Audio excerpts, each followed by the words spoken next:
It's a very special privilege and a great honor to be with you on this auspicious occasion. As we join Ausmartha, Lele, Tisetso, and the four families that Bra Eric and Ausmartha's marriage united, and the new ones that they gave life to celebrate with Eric's life. I'm especially indebted to Ausmartha, Lele, and Tisetso for the honor of offering some remarks and reflections on this very special occasion as we celebrate his life, encapsulated in Gao's beautiful and exceptionally well-crafted biography. In sociological inquiry, fulcrum moments are pivotal points in time that serve as catalytic turning points which significantly alter the course of history, a situation, or an individual's life. The term fulcrum derives from the Latin word fulcire, meaning to prop up or to support. In a literal sense, it refers to the point on which a lever rests, or is supported and around which it pivots. On the other hand, in a metaphorical sense, the fulcrum moment is a critical juncture that can shift the balance and lead to a new direction or a new outcome. In history, fulcrum moments can be like the fall of the Berlin Wall, which marked the end of the Cold War and which led to significant geopolitical shifts. In South Africa, the 16 June 1976 Soweto uprising was a fulcrum moment that, notwithstanding the apartheid state's brutal crackdown, catalyzed young people's optimism that the end of apartheid racism was nigh.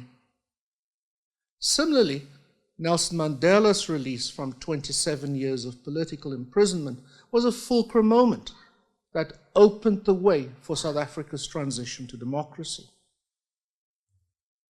In personal development, a fulcrum moment might be a life-changing decision, such as leaving a company after having been turned down for a senior position, choosing a new career path, or moving to a new city that sets the stage for future growth and potentially new and liberating experiences. In storytelling and literature, fulcrum moments are often used to describe key plot points that change the direction of the narrative or the fate of the characters, moments that are crucial for the development of the story, and these often lead to the climax or the resolution. In business, a fulcrum moment could be a strategic decision, such as a merger or an acquisition, that fundamentally changes the company's trajectory. In technology, it might be an innovation that disrupts industries and creates new markets. In transitions to democracy, the transition might impact the durability of social mass and liberation movements that enabled such transitions, which in turn may impact the depth and the durability of the transition itself. In sociological inquiry, fulcrum moments such as slavery, decolonization, colonization, the Industrial Revolution, urbanization, migration, political revolutions, economic crises, climate change, the digital revolution, artificial intelligence, COVID-19, social movements or cultural shifts act as pivotal turning points, leading to significant social change, shifts in cultural norms, or transformations in societal structures. These moments often disrupt the status quo and create new dynamics, progressive and retrogressive, within societies influencing how individuals, groups, and institutions interact and function. Fulcrum moments matter in sociological inquiry, for they provide insight into processes of social change. They highlight the role of social agency at individual and collective levels in shaping and reshaping society. They reveal the interconnectedness of social, economic, political, and cultural systems, and they help predict potential future disruptive trends. By studying fulcrum moments, sociologists strive to understand how societies respond to crises, how they adapt to new circumstances, and how they create new systems of meaning and organization. In the context of biographies or life histories, fulcrum moments refer to life-altering, critical events or turning points in an individual's life that significantly shapes and reshapes their beliefs, their behaviors, their social position, their identity, their evolution, their revolution, and the social interactions, such as education, migration, marriage, divorce, parenthood, the death of a loved one, a career change, a personal crisis, such as a serious illness or disability, and participation in social movements or a revolution. These moments are pivotal because they often lead to profound personal transformations, influencing how individuals perceive themselves, their roles in society, and their relationships with others. Sociologists use the concept of fulcrum moments in biological research or personal sociological inquiry to better understand how personal experiences intersect with, shape, and are shaped by broader social structures and systems, cultural norms, and historical context. Gender, race, class, sexuality, spatial location, or institutional policies and rules are examples of these. Here, these fulcrum moments serve as anchors for storytelling and for self-reflection.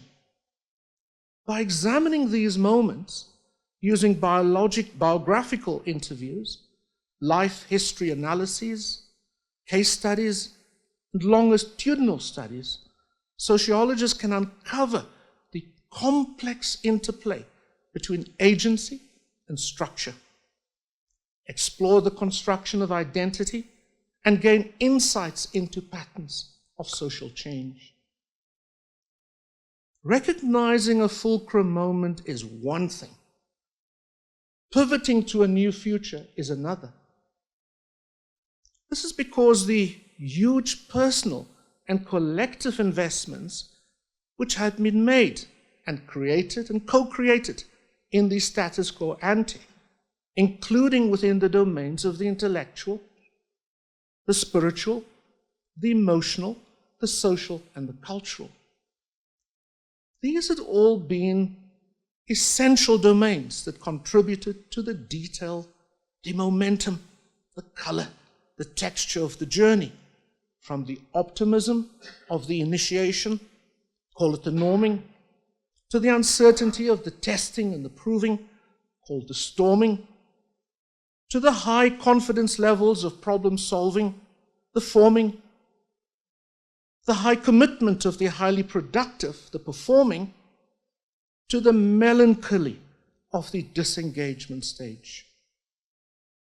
Pivoting requires the unbundling or the dissolution of all of these investments, while the new future opportunity comes with immense uncertainty, which will require activation, reactivation, mobilization, remobilization of new fountains of intellectual, spiritual, emotional, social, and cultural resources to, again, initiate the norming through storming, forming, performing, excelling, and adjourning stages.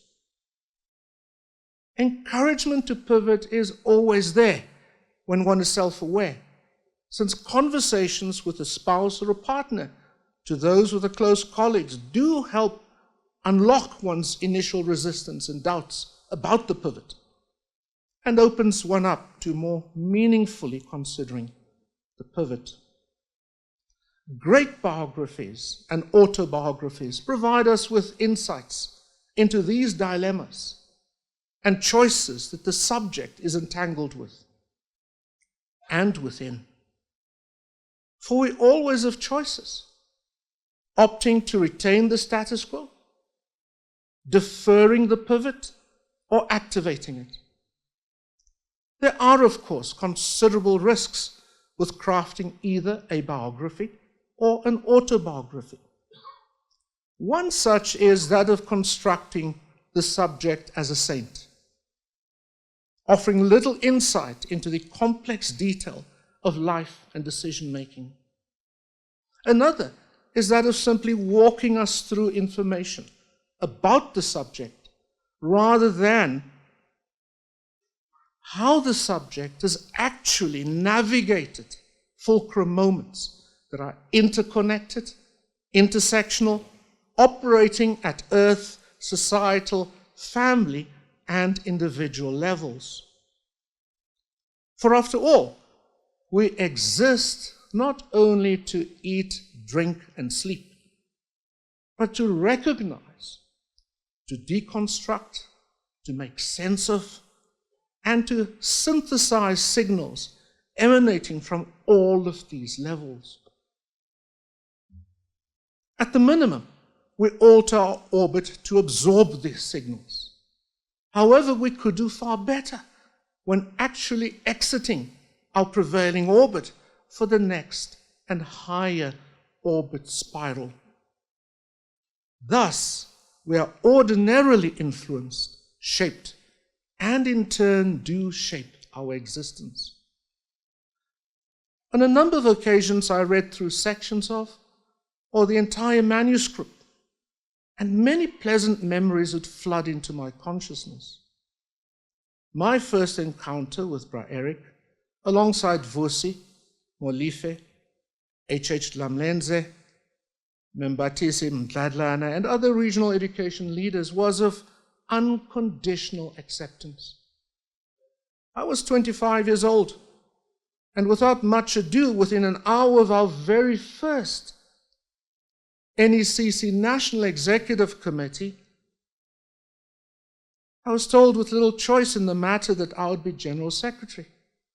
A pretty daunting and serious role and responsibility. I'm also now reminded of leadership guru John Maxwell's sage advice. He says, believing in people before they have proved themselves is the key to motivating people to reach their potential.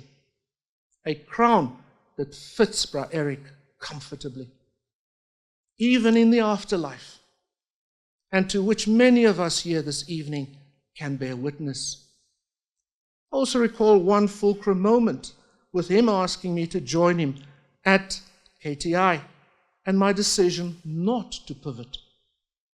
It was 1997. I was Deputy Director General of Education, and we were at a critical national turning point in terms of embedding a range of national policies that I believed required my undivided attention. He was pretty disappointed, in fact downright annoyed, and lashed maybe more seriously out with that label. I do occasionally wonder where I would be if I had chosen to pivot. But Eric was a prescient leader, was in many senses ahead of his time, negotiating and problem-solving complexity, novelty and ambiguity, for which there was little to no existing knowledge to rely on, nor guidance available, and doing so with discretion, and judgment. His reimagination and reinvention of the NECC during the state of emergency in 1986 to 1990, to be embraced by sympathetic universities with the establishment of the education policy units, come to mind. As does his reimagination and reinvention of Kagiso Trust to the extraordinarily successful KTI and its successors, Kagiso Ventures, Kagiso Capital, and Kagiso Tito Holdings. Ditto for the Independent Development Trust and the Joint Education Trust. Throughout, Bra Eric was also deeply values as much as family grounded, for which we have to appreciate his parents and siblings, as well as Martha's formative role and those of Lele and Tisetso. And we've come to know and learn from him about self-aware, selfless, humble, compassionate, and ethical leadership. Indeed, Bra Eric was umuntu, imutu. So this evening we salute his legacy as he continues to live in so many of us, and as he calls on us to give life to the Bra Eric in us, especially at this time of unmatched domestic, Pan-African, and global volatility, uncertainty, complexity, and ambiguity, where his vision, understanding, clarity, adaptability, agility, and resilience would help us move forward. I thank you.